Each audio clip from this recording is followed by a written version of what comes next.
Hi, welcome to Collabs with Kate. I am so excited to do a COVID-safe version of my series with an amazing lady who's with us today, Emily, who is from Hamlin Fistula Ethiopia charity, which I'm proud to support as a business over the last 8 years I've been running Taylor Care. So welcome.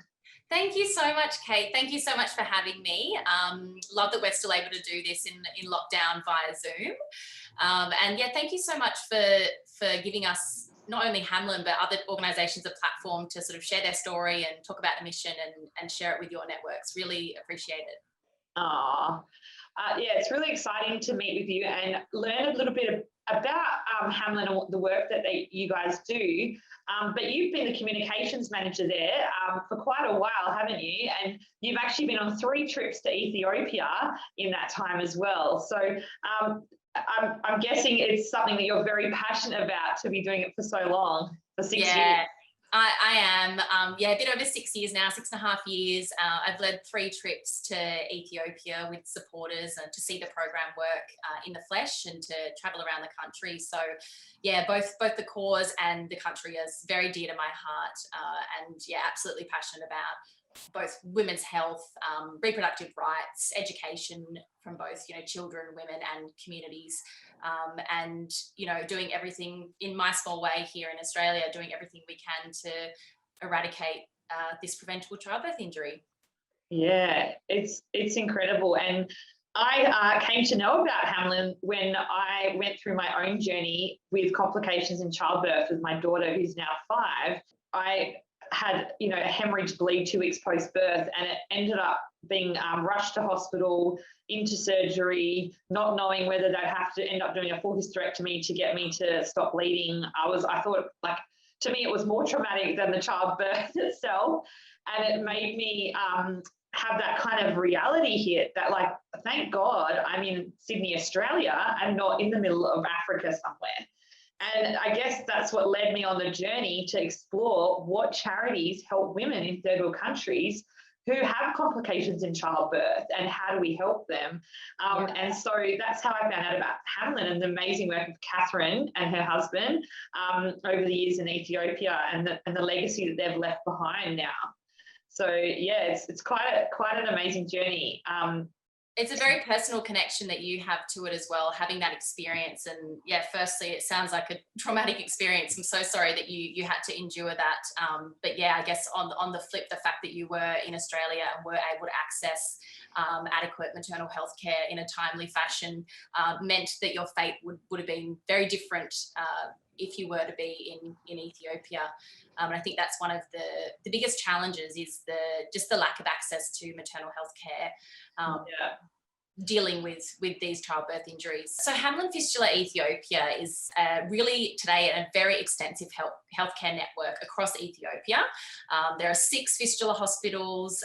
There are different pillars of what we do. So there's a treatment program treating childbirth injuries, a prevention program where we deploy midwives into very remote areas to prevent them from happening in the first place, and then reintegration and rehabilitation, where we're working with women recovering from these injuries as they re-enter their communities. So you mentioned briefly Catherine before. So our incredible co-founders, Dr. Catherine Hamlin and Dr. Reg Hamlin, were obstetrician gynecologists. Catherine was a Sydney gal. She grew up in Ryde, studied at Sydney University Medical School, and then went on to meet Reg at one of her first postings at Crown Street Women's Hospital. And they were actually approached to do a 3-year contract in Ethiopia to set up a midwifery school. So in the late 50s, in 1959, they embarked on this journey over to Ethiopia as obstetrician gynecologists to establish this school. Yeah. And when they got there, they had a fellow gynecologist say to them, "The fistula patients will break your hearts." And Catherine and Reg had never heard of a fistula before, like I'm sure some people here haven't, because they hadn't come across it in Australia. And that reason for that is it had been near eradicated, you know, since the late 1800s and many decades ago. Okay. But what it is when a woman, about 5% of women globally will enter an obstructed labour, so where their baby in the wrong position or they need some kind of medical intervention. Okay. But in Ethiopia, where still around 72% of women are actually giving birth at home, so in their villages, either with just one relative by their side or a traditional birth attendant, what happens is if they are in obstructed labour and they don't get help, they may end up labouring for 2 days, 4 days, up to 1 week. We've seen some patients in labour, which, I mean, as a woman, it's just, you can't even imagine that ordeal. With no pain relief either, probably. No pain relief, no nothing. And so during that period, like the pressure of the baby's head on the pelvis will cause the surrounding tissue to die. And in 93% of cases, this is if a woman survives that ordeal herself, in 93% of cases, her baby will be stillborn. But on top of that, you know, grieving the loss of a child, on top of that, a fistula is actually just a word for a hole. So that dead tissue and that ordeal causes a hole between the birth canal and bladder and or rectum, which leaves a woman incontinent of urine and or feces. So it's just the most tragic childbirth injury for a woman who's probably, you know, in the prime of her life, looking forward to the joy of motherhood, having this experience, losing her child, which is all she's wanted, then waking up to another horror of the reality of being incontinent, but then compounded by, I guess, the psychological and social trauma that follows of being misunderstood by her community. And often the lack of education around what this injury is means that people around her, even some of her closest friends and families, might see her as a curse or see her as, you know, this woman who smells, who didn't have a child, and it's this misunderstood injury. So she's often outcast from her community as well. And she doesn't have ready access to sanitary pads or clean running water. So it really is a life of shame and isolation when it should be the most joyful period of your life. I know. I totally feel for these women, because I can't imagine that. Like, the loss, the trauma that they've gone through, the physical trauma as well as emotional trauma, and then to be disowned because they smell and not, you know, valued by the ones that they thought loved them, their partner, everything. I can just see that the spiral go downhill, right, for these women. And it shouldn't be that way, you know, in today's day and age. Like, even in Ethiopia, they should be better equipped for this. Yeah, absolutely. And I think that's the biggest tragedy of all of it, is the fact that it's entirely preventable. And it's, you know, 2021, this should not be happening. It's a human rights issue as well as a health issue. It's a women's rights issue as well. And it's entirely preventable with access to adequate care. So I think the challenges that we face and Ethiopia faces, it's a relatively small land size with a very large population of about 109 million people. Oh, wow. As much as the government have put a huge priority on maternal health care, there's just a lot of work that needs to be done still. So Hamlin is really leading the way in the sense of we have 6 fistula hospitals dotted throughout the country, and surrounding those midwifery clinics where midwives work, and the sort of backlog of cases around those areas, we've seen a huge improvement and I guess a reduction in patient numbers, which means that the job is being done. But our biggest challenge at the moment is actually reaching women like on the periphery and in really rural communities. And I think often people think Ethiopia sometimes as this sort of flat landscape. Parts of the south are a bit like that, but in the north it's incredibly mountainous, and a lack of infrastructure and roads and everything can mean that a woman might be living with a fistula, unaware of the fact that she can be cured by herself for a really long time. So Hamlin Fistula Ethiopia have just started a new outreach program called the Hamlin Patient Identification Program. Wow. So we actually have dedicated patient identification officers that will travel hundreds of kilometres every week and go pretty much door to door to try and find women who might be experiencing symptoms or might be suffering with an untreated fistula injury. So actually, I receive footage often from my colleagues in Ethiopia, and recently received a video of Mohammed, one of our patient ID officers, going through a marketplace with a community elder, because it's important obviously to have that context, with a megaphone, you know, talking about fistula and educating the community on what it is and how Hamlin can treat this injury and help women on their journey to recovery. That's incredible. And what blew me away was that the little procedure that they actually need to fix this problem, to give them their dignity back, give them their livelihood back, their family, everything, is actually it's quite affordable for us in Australia to donate and support. So tell us, how much does it cost to give an operation to change someone's life like that?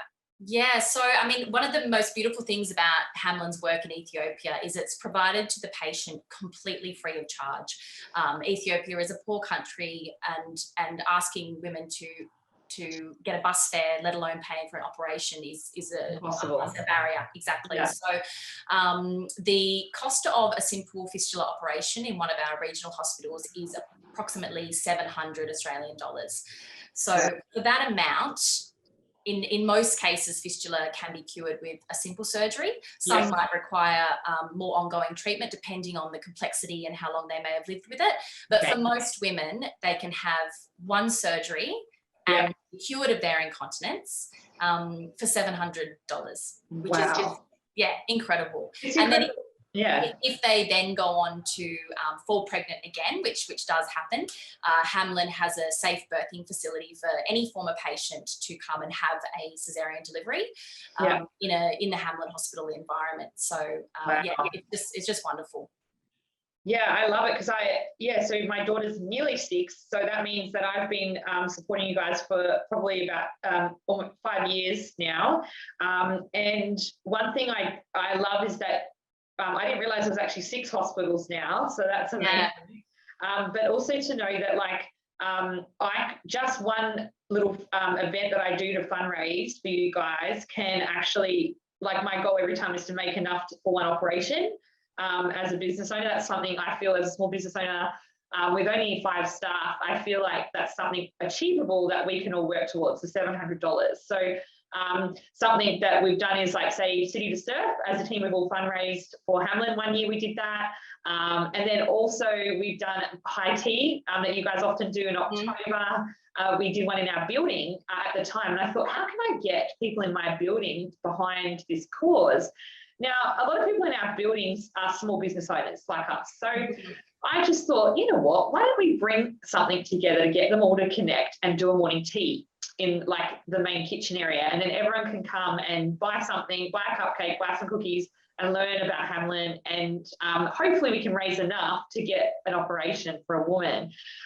So that was something we did practically to get community going, and we were amazed how many people came, and then when they weren't coming in, we went door to door on all the offices telling them, guys, we're from level 7, can you support us in what we're trying to do? And it just raised that awareness in our little sphere of influence. And then it was just mind-blowing to me that we could literally save a woman's life with that. And so every time we fundraise, whether it's donating % of our profits, whether it's doing an event, we try and raise that, because we just think that's a tangible, easy thing as a business that we can do. Even if you got 7 people to donate $100, if there was a group of you that all got behind this, like a mum's group or whatever, everyone can afford to give up $100 if the thought of knowing that you're saving a woman's life in Ethiopia who's gone through complications in childbirth. I just think that's so tangible and easy way to look at it. Absolutely. It's so tangible, and we can all play our part. And I've actually done some maths, Kate, and I've worked out how much you've funded for us. And your team alone has helped 6 women on their journey to have an operation and recovery. So funded 6 operations, which is completely restoring a woman's life. So massive thank you to you and your team for, as you say, using your sphere of influence and for helping these women in Ethiopia. And I think when people, like you say, people from your team were really eager to get on board and to help. And I think once you tell one story of a woman's experience, we all come from a mother, whether we're a man or a woman, and childbirth hits us in our life for some reason at some point. And I think it's a really relatable cause. And I think a lot of the people that support us here in Australia, just as you have yourself, may have had a difficult childbirth themselves, and just having that reflection and that gratefulness for the care that we have here. So it is a cause that really touches people's hearts, and by the sounds of it, obviously touched your team, and so grateful for your ongoing support. And it just shows that as a small business and as an individual, obviously there are so many ways you can get involved to support the cause. I love that. And I'm so honored that we've helped 6 women, and it's like one of those things, it's like we'll never know in our lifetime like what that impact is on that woman's life and what they'll go and do, those 6 women. But knowing that we've had a part to play is just makes it all worth it to me. Absolutely. And like the rehabilitation and reintegration program that Hamlin run, which I sort of briefly mentioned earlier, but that's a program that is post surgery and during recovery. Women can embark on a 3-month program that is sort of vocational skills training, business leadership skills, handicrafts, a whole kind of range of things. And Hamlin has had upward of 40 women go on to then start their own business. And also Hamlin, with the government, sort of facilitates startup grants for those businesses. So one of those 6 women that you have helped could very well be running her own cafe or solar charging business in her community now, living a completely different life than she once was under the darkness of fistula. Yeah, I love that. And something I did for my daughter when she turned 1 was I went and bought one of your crocheted elephants. I should have brought it actually, a little crocheted elephant with a little baby elephant on the back with the wrap around her. And it had a little picture on there of the lady that made that, And I was able to teach my daughter Emma about that and why this little elephant and her little baby elephant is so important and special to me. And a symbol of, hey, we survived that really hard time when she was first born. She ended up being in special care for a week. And then on top of that, I just got over that. And then I had that big hemorrhage, bleed. So, it was very traumatic time. And that's why I haven't had any other kids yet. People are always like, oh, when are you going to have another one? I'm like, I'm still trying to get over it. I bet. So I can't imagine what those women went through. Like I had the healthcare, but they didn't. So I just think, like in my head, I imagine $700 to them, to us equivalent would probably be like $700,000. It's a lot. It'd be like unattainable in their lifetime to ever have the money to do that. And so when, just to put that in context to people, that's the difference that it's making. And even I've done for gifts to people at different times. So, on your website, you have options to like pay for someone's rehab, like their physio, or pay for them to have a new dress when they leave the hospital, like from $20 upwards. There's something that everyone can do to give back. So whether it's individually wanting to give something or do something bigger, when it's the high teas in October. Are they going to be all virtual this year? What's the plan? So we're doing virtual. Everything's virtual in 2021 still. So we've got some active challenges, some high tea for Hamlin challenges. So all of this information you can find at our website, so hamlin.org.au. You can see all of the community fundraising activities that we're running, and then obviously if you feel inclined you can donate as well, because donating, and in particular being one of our regular monthly givers, is probably the most impactful thing you can do, in the sense that it's ongoing support and income that we can forecast on and plan ahead with. But as you mentioned, you mentioned the gift from the heart card. So they're gifts that sort of represent, I guess, one of the elements of what we do. I guess that sort of brings me to one of the most unique parts about Hamlin, and that is the Hamlin model of care. So it was instilled by Catherine and Reg, and is at the core of her team today, which is, as I mentioned, like 600 Ethiopian-led, 4 Ethiopians, all believing in this. Yeah, it's the most incredible, sustainable network, and they all have this Hamlin model of care front of mind. So when I say the Hamlin model of care, I mean really patient-centered holistic care. So when Catherine used to always say that we don't just treat the hole in the bladder, we treat the whole woman with tender love and care. So that, I know. I would have loved to have met Catherine. I reckon she'd be a saint. It makes me choke up even thinking about her generosity and just the team that she built and that continue her vision today. Legacy. Just remarkable. She just passed away as well, didn't she, in the last Yeah, she passed away in March 2020. So been a little while now, but still feels like yesterday. How old when she passed? She was 90. She was 96. 96. Wow. Yeah, 96. So she just had the most incredible life, and she really had, because everyone has trained under her and she built up this team for many years. It's seeing her team now carry on her work and carry her torch like they are, and achieving sort of the highest treatment rates that we have in a long time, with a lot of successes this year from a program perspective. It's just wonderful to see it all continue as she planned. She never retired, did she? She just worked to the end, right? Pretty much, yeah. I mean, she stopped doing surgeries a little bit before, but yeah, she was still living on the grounds of the hospital and going for a walk around the wards each day, and yeah, very much involved still. But yeah, every woman that arrives at Hamlin, I think one thing to remember is when these women first experience this injury, they might be very isolated in their community, and again, not knowing what it is, not understanding it.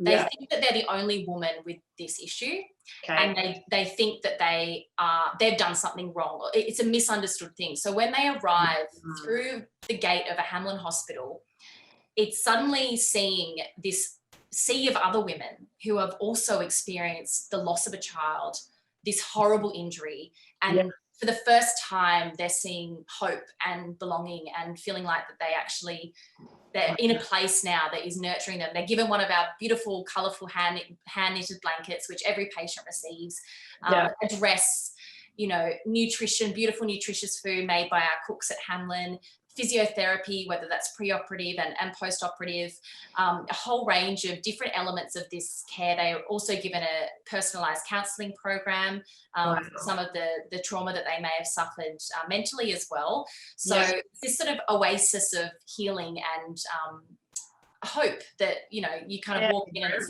suddenly things are looking up for the first time in a long time for many, and you're not alone anymore. You're with a group of people that have also experienced this, and you're surrounded by the best fistula surgeons and clinical team in the world. So it's quite special. Yeah, that's incredible, and I think that gives them their dignity back, and that hope and that purpose again.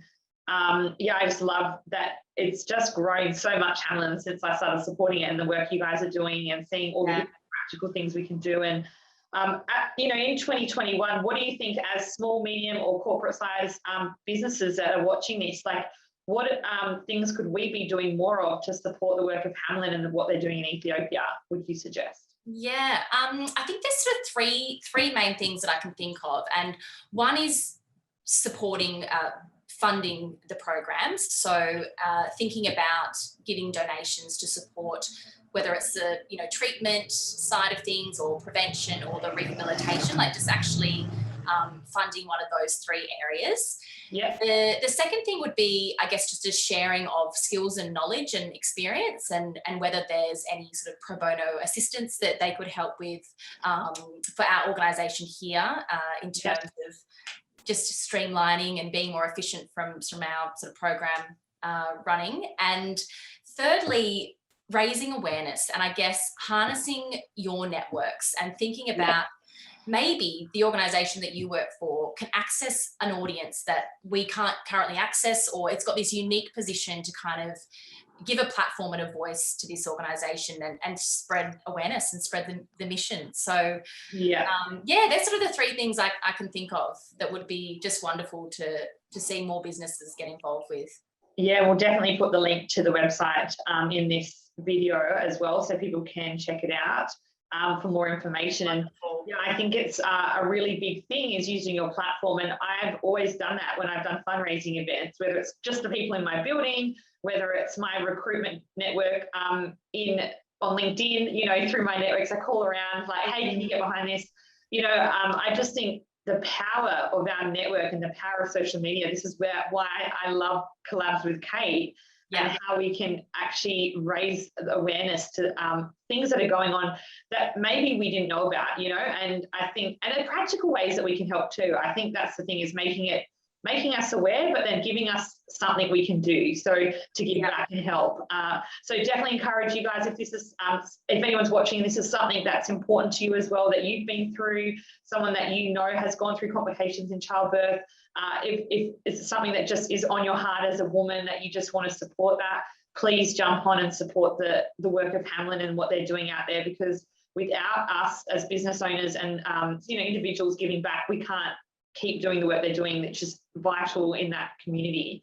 It's amazing. That's exactly it. We've got the team, the skills, the expertise, everything, and the one thing that we just need continually is the funding, really. And with that, and with the support and with that, the passion and determination from our extended community, we will see the day that fistula does not exist. And I cannot wait until that day happens, and I'll be out of a job, and who knows what all I'll move into next. But I can't wait for the day that this just we don't see this happening in Ethiopia and in other parts of the world where it does happen as well, in other developing countries that don't have adequate care.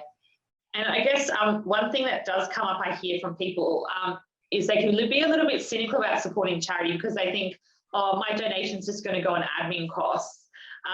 So I guess, like how much of what we donate goes straight to those women out there? Yeah, sure. Well, we're super transparent at Catherine Hamlin. So our website, hamlin.org.au, has all of our financials and pie charts from the last few years. It always fluctuates around 80% to program costs. Admin costs is a reality of any charity organisation. So it's kind of, it's impossible to have 100% go to the organisation unless you have some kind of other structure. But for us, about 80% will be going to those programs directly. But if you want to deep dive into that, please, by all means, head to our website or give us a call. We're more than happy to talk through where your money goes. But we're absolutely a lean, mean team here in Sydney, in the sense that we've got 10 of us, and we really kind of get a lot done we all work hard and get a lot done with a small budget. So I like to think that we're a very efficient organisation and that your charity dollar is being spent very well. Yeah, no, that's amazing. I think that's really important for people to understand, so that they feel like they don't have to then question it or wonder. And like you said, they can go on the website for more details about that. So thanks for clarifying that. In terms of the work you've done out in Ethiopia, your visits out there, I'd love to know a little bit about what you learned when you went out there for yourself and saw what happened in those communities before your own self, and met Catherine and met the team. Like, was it what you thought it was? Was it like how you imagined it? What was it? Because I guess I get this picture in my head of what it must be like. But tell us a bit about that experience, and if there was like a story of anyone that you met that really touched you. Yeah, I mean, my time in Ethiopia has just been unbelievable and confronting and wonderful, and a whole kind of mix of emotions, and I guess an assault on the senses in an array of ways. But I guess, obviously it's a poor country, and traveling out into very remote areas, it's the barriers and access to care and the barriers women face are very apparent. So I guess the situation itself with some women in remote areas and actually accessing care. You go there and you're like, oh, okay, I get that now. There's, you know, a couple of mountains in between her and the next health clinic. But then going out and visiting, so part of our trips are visiting all of the programs sites that Hamlin work in. Not all of them, that would take a year, but select few. So we visit, you know, the main hospital in Addis Ababa and a regional hospital, as well as a remote midwifery clinic. So yeah, going to a remote health clinic and seeing a Hamlin midwife who's just studied for 4 years at our college, working in a community that is, you know, servicing a population of a couple of million. She's herself, you know, single-handedly delivering 60 babies a month, preventing fistulas, saving lives, working with communities, running education programs to then make women aware of the importance of going to health clinics during pregnancy, and making them aware also of their rights to choose when and how many children they want to have. It's just incredible to see how one midwife in a remote area can be the difference between life and death, and how she herself can identify a woman in an obstructed labour and get her to a hospital before a fistula injury occurs. So yeah, I think our brilliant midwives definitely stand out to me. And in terms of a woman that I have met that has inspired me, I mean, there have been so many. Catherine obviously is one of them, but the patients that themselves are just, they've been through the most horrific ordeal and they're so brave and strong. I don't know if you've heard of Mamitu Gache, but I feel like it would be, I have to mention her because her story is incredible. And there's a book written about her and Catherine called Healing Lives, which was published last year. Yes, my staff actually gave me that for Christmas. Oh, did they? Yeah. Yeah, it's a fabulous read. So it's by a journalist, Sue Williams, and it shares the story of Catherine and Mamitu. But essentially, Mamitu came to the hospital when she was just 16 with a childbirth injury. Wow. Close to death. She had horrific injuries. And Catherine and Reg treated her. And it was, Mamitu was so overwhelmed by the care that she'd received that she pretty much just dropped to her knees and said, I'm here to help you. Like, I want to commit my life to helping other women like me. What can I do? Yes. So, and something to note is a lot of our staff members are actually former patients as well. So it's quite a big percentage of our nurses' aides that are former patients, which is the level of empathy that you can then go on to give during, you know, your care is quite extreme. Yes. But Mamitu started out by, you know, making beds and helping around the wards. And she was super bright and a really quick learner, and Catherine and Reg picked up on this. So then she started assisting in theatre. And before long, she was helping with surgeries. And then she was doing the surgeries. Oh, and wow. Now, today, she still works at Addis Ababa Fistula Hospital as a fistula surgeon. She is one of the best, if not the best, fistula surgeon in the world. Wow. And she has gone on over her, you know, decades with Hamlin. She's travelled the world training other surgeons from other areas that have fistula, training them in best practice fistula surgery. She's been fundamental in developing the Hamlin model of care and pioneering different surgical techniques. And she's received awards from, you know, organisations in London and across the world for her surgery techniques. So I think of all of the women like that, that's a very inspiring story. Wow. To go from patient to fistula surgeon and just to dedicate her life and help so many women like her. Yeah, that's incredible. Huge legacy that she lives on now with the work she does and dedicating her life to that. So absolutely. What an amazing woman to do what she's doing. So yeah, definitely check out that book, guys, if you want to read about that. Healing Lives is a really good, I only just started reading it, but it's a really great read so far. So definitely check that out. And I just so appreciate you sharing all your stories and information and insight for us to understand what's going on and what the work you guys are doing. It's really valuable. And to finish off, I'd love to know, I'm a quote queen. I love affirmations and quotes. So I would love to know what your favorite quote is at the moment and why. Okay. It's a little bit of a cliche because it's by somebody who is quoted very heavily, but it's from the Dalai Lama. Okay. And the quote is, share your knowledge. It is a way to achieve immortality.